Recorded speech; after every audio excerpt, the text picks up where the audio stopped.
우리가 열심히 보고서를 작성했는데 오늘도 상사가 내 보고서에 대해 태클을 겁니다. 왜 그럴까요? 왜 상사는 내 보고서에 대해서 마음에 안 들어 할까요?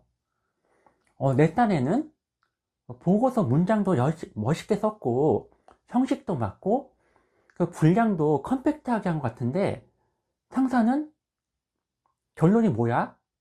네 생각은 뭔데? 이런 이야기는 하고 있습니다. 여러분이 열심히 작성한 보고서에 왜 이런 문제가 발생할까요? 여러분이 쓴 문장이 이상해서? 아니면은 상사나 회사가 원하는 형식이 아니라서? 답은 다 그게 아닙니다. 이유는 바로 여러분들이 보고서의 본질을 놓치고 있기 때문입니다. 이번 영상은 흔히 말하는 보고서를 멋지게 쓰는 기술, 그리고 보고서 스킬, 이런 이야기가 아닙니다. 어떻게 해야지 상사에게 회사에서 인정받는 보고서를 만드는지 그 핵심, 그 본질을 알려드리겠습니다.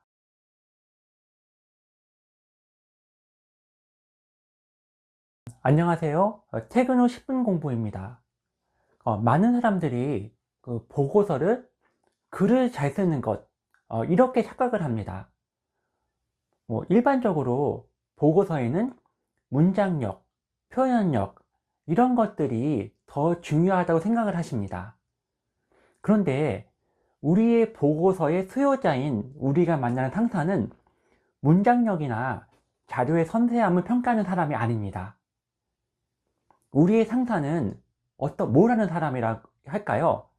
우리의 상사는 바로 의사결정을 하는 사람입니다. 의사결정. 일단 우리 상사는요, 보고서를 보는 순간 이런 걸 생각하게 됩니다. 보고서 보면서 그래서 결론이 뭐지? 왜 이걸 해야 되지? 그리고 그래, 이 보고서 보면서 지금 당장 뭘 하면 되는데? 이런 것들이 상사가 매우 궁금해하는 보고서에서 나오는 요소들입니다. 하지만은 안타깝게도 수많은 사람들이 쓰시는 보고서는 이렇게 시작을 합니다. 보고서에는 최근 시장 환경은 어떻습니다. 현재 상황을 보면은 어떻습니다. 그 순간부터 상사는 한마디 합니다. 그래서 네 결론이 뭔데? 왜냐하면 시장 환경을 보고 상사가 의사결정을 할 수는 없잖아요. 그래서 상사는 의사결정을 하기 위해서 결론이 뭐야? 이렇게 물어본다는 겁니다. 제가 앞서 드린 얘기를 잘 정리하면은 보고서의 본질은 단 하나밖에 없습니다. 보고서는 특히 회사에서나 조직에서는요, 정보를 전달하는 것도 중요하겠지만은 정보를 전달하는 것이 아니고 상사의 의사결정을 돕는 자료가 보고서입니다. 다시 말씀드리면은 보고서는 단순히 읽는 자료가 아니고요, 상사나 회사가 나의 의견을 듣고 무엇을 판단하게 만드는 도구인 것입니다. 그렇다면은 제가 보고서의 본질은 의사결정을 돕는 도구라 말씀드리지 않았습니까? 그럼 어떻게 하면은 이 보고서의 본질에 접근할 수 있을까요? 결국 보고서의 핵심은 하나입니다. 우리의 보고서의 본질을 어떻게 담아낼 수 있는 것인가? 그러면 어떻게 본질을 담아? 그러면은 지금부터 말씀드릴 내용인데요, 보고서의 본질을 가장 간단하게 구현할 수 있는 툴이 있습니다. 제가 여기 적어놨는데요, 보고서의 본질은 PREP입니다. PREP, 프랩이라고 읽는데요, 이 구조만 이해하시면은 여러분의 보고서가 완전히 달라집니다. 제가 프랩이라 보겠습니다. 이 프랩은요, PREP는 결론부터 말하고 이유와 근거를 붙인 뒤에 다시 결론을 정리하는 구조입니다. 보시면은 포인트, 리즌, 이그젬플, 다시 포인트, 이 순서로 이야기하는 방식입니다. 지금부터 하나씩 풀어보겠습니다. 자, 첫 번째 P, 포인트입니다. 결론, 결론이거든요. 여러분들 보고서에서 가장 먼저 해야 할 건 하나입니다. 근데 결론부터 말하는 것. 그런데 많은 분들이 이렇게 시작을 합니다. 아까도 얘기한 내용인데요. 최근 시장 상황을 보면 현재 여러 가지 이슈가 있는데 이러면은 바로 보고의 흐름이 끊겨버립니다. 상사는 바로 대충 얘기도 듣지도 않고 그래서 너의 결론이 뭐야?를 떠올립니다. 그렇기 때문에 보고서의 시작은 이렇게 해야 됩니다. 그러니까 결론부터 예를 들어서 뭐 시장 상황이 이렇습니다 얘기하는 게 아니고요. 바로 직접으로 해가지고요.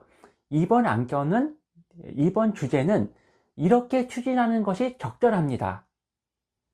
결론부터 이야기하는 것이 결론. 이것이 우리가 만나야 될 보고의 시작입니다. 보고의 스타트. 그리고 두 번째, R, reason, 이유입니다. 아까 저희가 앞에서 결론부터 얘기를 했는데요.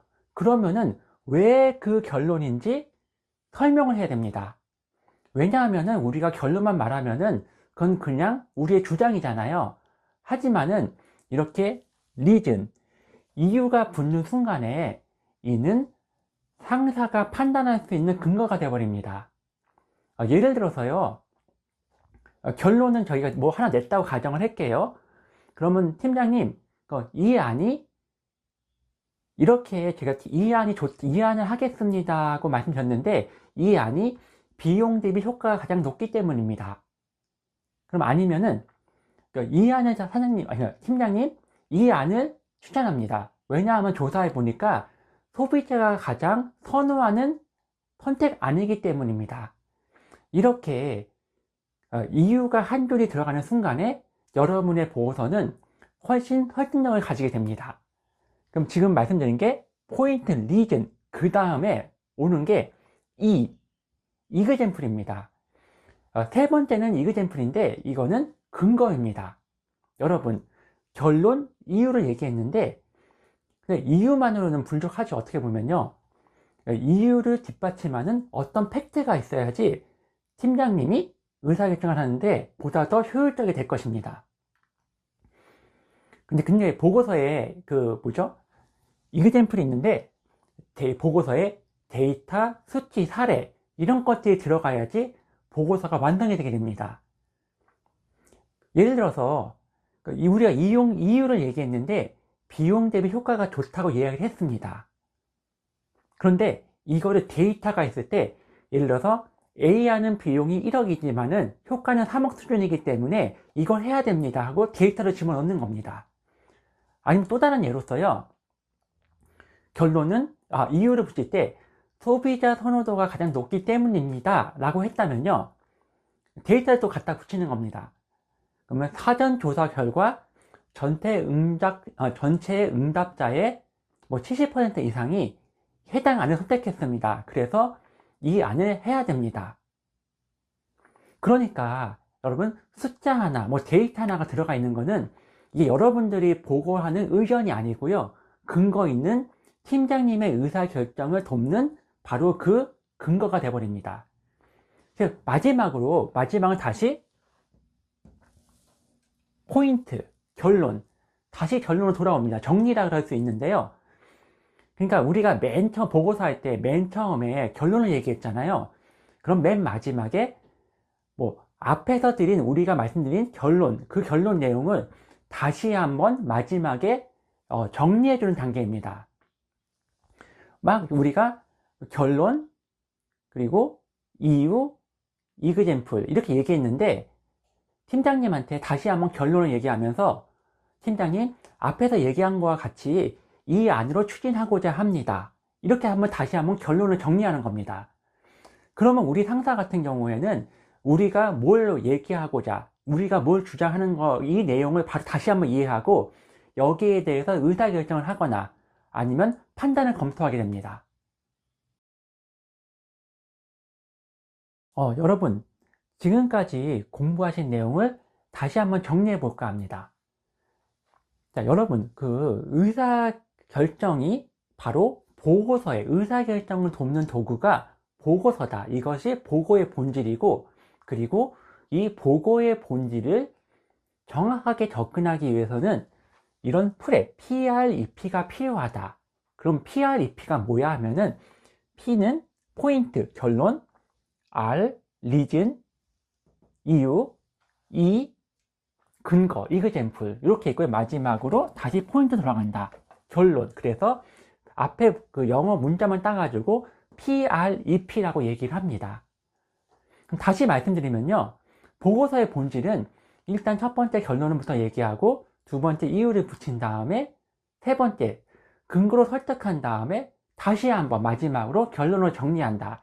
이 구조가 바로 PREP, 보고서의 본질에 가는 구조입니다. 여러분, 이거 기억하셔야 됩니다. 보고서라는 건요, 단순히 우리가 그냥 읽는 문서가 아니라요, 우리가 만나고 있는 상사의 판단과 결정을 이끌어내는 도구입니다. 여러분, 보고서 쓸 때 참 어렵고 괴롭잖아요. 하지만 지금 제가 말씀드린 이런 PREP, 프렙 구조만 제대로 적용해 봐도 여러분의 다음에 작성하실 보고서는 확실히 달라진다고 말씀드릴 수 있습니다. 여러분, 이번에 배운 PREP, 프렙, 보고서의 본질을 위한 도구, 다음 보고서부터 바로 활용해 보시길 바랍니다.